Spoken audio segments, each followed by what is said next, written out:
প্রথম কথা হচ্ছে খুবই ভালো লাগছে আমি বে অফ বেঙ্গল পলিটিক্স নিয়ে কথা বলি, বব ডক্টরিন নিয়ে কথা বলি।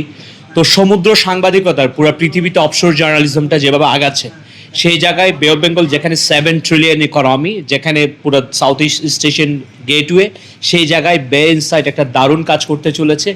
এই অফশোর জার্নালিজম, অফশোর ইকোনমি, এটা চাই, এটা এই কারণেই চাই যেখানে সাগর জলের মানুষ যদি জলের সাংবাদিকতা না করে, সমতলের সাংবাদিকতা দিয়ে আগামী দিনে সাংবাদিকতা খুব বেশি আগাবে না।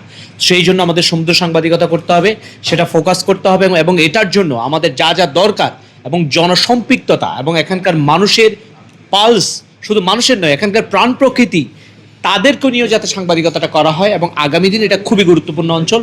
আমি খুবই আশাবাদী, যেহেতু আমি বে অফ বেঙ্গল নিয়ে কথা বলি, so I feel very interesting, and আমার কাছে মনে হয় যে এটা একটা সাউথ ইস্ট এশিয়ান একটা গুরুত্বপূর্ণ মিডিয়া প্ল্যাটফর্ম হতে যাচ্ছে।